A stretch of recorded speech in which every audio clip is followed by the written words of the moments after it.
اعوذ بالله من الشیطان الرجیم بسم الله الرحمن الرحیم. دا مهال مونږ په ایکسپرټ کمپیوټر اکیډمۍ کې یو سر محب سره محب سر جی یو څو داسې سوالونه ځینې کسانو نه را جمع کړي دي چې انګلیش حوالې سره وو، نو هغوی مونږ ته دعوت راکړو.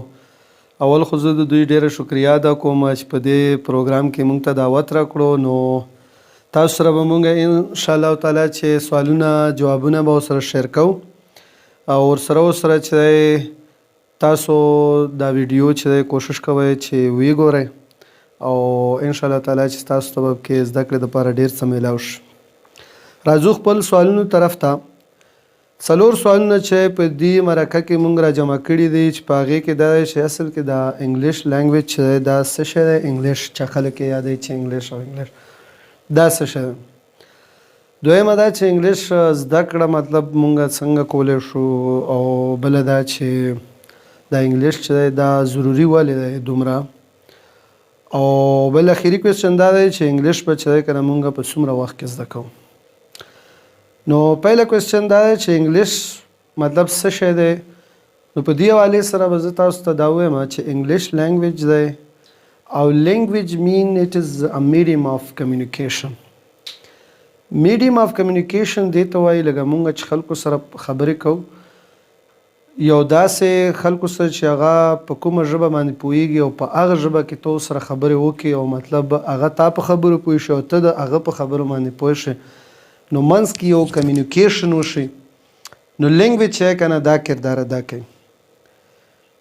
او اصل کې دا انګلیش لینګویج چې کوم دی دا د برطانیه یعنی د انګلینډ خلکو چې کوم نیټیو لینګویج دی دا هغه دی.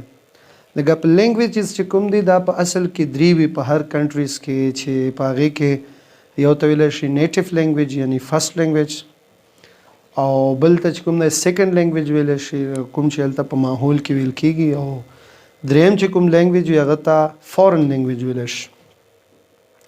نیټیو لینګویج مونږ پښتو ده. لکه مونږ چې دی پښتو دا زمونږ د خپل مور پلار نه او په خاندان کې دا ویل کېږي، نو د دې وجې نه مونږ دا ژبه چې دا بیا زده کړو، اډاپټ یې کړو. ماشوم سټارټ کې چې دی که نه خبرې یو ټکی زده کړه غلطي کوي نو سټپ بای سټپ چې دی هغه ژبه بیا اډاپټ کړي او بیا هماغه ژبه کې خبرې کولی شي. سیکنډ لینګویج مونږ چې دی د مونږ دپاره د خاص کر د پښتنو دپاره دا اردو دی. اردو چې دا زمونږ ماحول کې یعنی بازارونو کې یا پېښور کې یا په سکولونو کې کالجونو کې وغیره کلاسونه چې دا په اردو لینګویج کې وي، نو د دې ماحول نه مونږ لینګویج چې که نه دا اردو لینګویج اډاپټ کوو. فارن لینګویج چې کوم دی دا چونکې په ماحول او په دې کې نه ویل کېږي، نو د دې د وجې نه مونږ چې که نه دا بیا د دې مونږ اصول زده کوو، ګریمر یې زده کوو، جملو بناوټ سټرکچرز وغیره دا مونږ زده کوو. نو هغې په مدد سره چې کوم دی بیا مونږ د لینګویج چې کوم اصول دی او کوم طریقې کار دی، جملې څنګه جوړیږي او څنګه چې د دې له ترتیب ورکول کېږي او دې نه څنګه بیا یو مضمون جوړیږي او څنګه بیا مونږ خلکو سره په دې کې خبرې کوو. نو په هغې کې یو څو پوینټونه یا به تاسو سره زه بیا شیر کوم. نو دا یو لینګویج دی او فارن لینګویج دی. نو دې کې مونږ له پکار وي چې لکه ډېر محنت وکړو، خواري وکړو او مطلب په طریقه باندې دا مونږ زده کړو. بله خبره دا چې انګلیش ژبه زده کېږي څنګه. نو زده کړه خو د دې ډېره اسانه ده. په انګلیش لینګویج کې اصل کې 4 مین سکلز دي چې په هغې کې فرست نمبر باندې چې دی دا لیسننګ دی، دویم نمبر چې دا سپیکینګ دی، دریم نمبر باندې مونږ چې کوم دی دا ریډینګ دی، او په څلورم نمبر باندې چې دا مونږ سره رایټینګ دی. په دې کې دوه سره خپل منځ کې کنیکټ دی. فار ایگزامپل یو کس سپیکینګ زیات کوي نو هغه به یو کس لیسننګ زیات کوي نو هغه به چې دی سپیکینګ زده کولی شي، یعنی سپیکینګ به کولی شي. او کوم یو کس چې ریډینګ زیات کوي نو هغه به رایټینګ چې دی که نه دا ډېر کولی شي. ټیک شو. نو مونږ په لنډی کوتل ایریا کې یا په مونږ په دې پښتنو معاشره کې اکثر خلکو کې چې کوم دی دا د سپیکینګ کمای وي. سپیکینګ چې دوی نشي کولی. ولې؟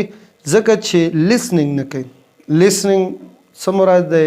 لیسننګ دې ته وایي چې انګلیش مطلب ته تقریرونه اورې، اسلامي تقریرونه لکه فار ایگزامپل مفتی منک چې اسماعیل منک د هغه تقریرونه، ډاکټر نعمان علي خان د دې تقریرونه چې انسان اوري دا ډېر زبردست انګلیش کې خبرې کوي، نو هغه چې ته اوري بار بار نو دې سره به تا انفارمیشن هم زیاتېږي. ها یو خبره دا ده که ته پوهېږې که ته نه پوهېږې که نه نو انګلیش به اورې چې دا خلک یې څنګه یې. ځکه انګلیش لینګویج د زده کولو دپاره ټول نه لومبی سټیپ دا دی چې ته انګلیش کې ټکي زده کړه، وکیبلري بیلډینګ چې ورته وي، وکیبلري بیلډینګ. دې نه علاوه چې کوم دی ته بیا دغه کې دا زده کړې چې دا وکیبلري چې کوم دی دغه له زه څنګه ترتیب ورکړم چې دا یو پراپر مینینګ جوړ کړي. نو د دې لپاره بیا تاسو چې دی پارټس آف سپیچ زده کوي خلک. مونږ خلکو کې اصل کې مسله دا چې پارټس آف سپیچ زده کوي نو یې چې ناون څه تعریف دی، د نیمینګ ورډ از کارډ ناون، د نیم اور پرسن پلیس اور تھنګ از کارډ ناون، the word which is used in place of a noun is called pronoun. نو په دې سیزونو کې چې کنه خلک لګیا دي او دا زده کوي، خو هغه اصلي مقصد د دې دا دی چې ستا زیات نه زیات ناونز دی چې دا ته دینه جملې جوړې کړې، زیات نه زیات تا پروناونز دی دا به په جملو کې څنګه استعمالې او د دې څه مطلب چې ته کله په جمله کې استعمال کړې، نو چې دینه ته یو مقصد جوړولی شي نو بیا چې دا په کار باندې راځي.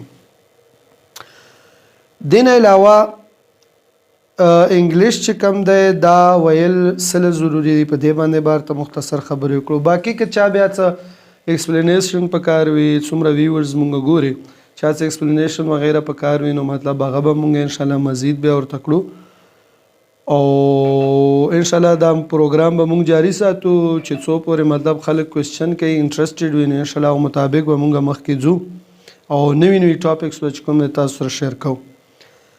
انګلیش ویل څه ضروري دی؟ انګلیش ویل هره ژبه زده کول ضروري دی، صرف انګلیش نه بلکې هره ژبه دې سره انسان علم او دا چې زیاتېږي. هره ژبه ویل چې دا ضروري دی، خو چونکې انګلیش چې کوم دی دا نن سبق تاسو وګورئ ډېر زیات استعمال دی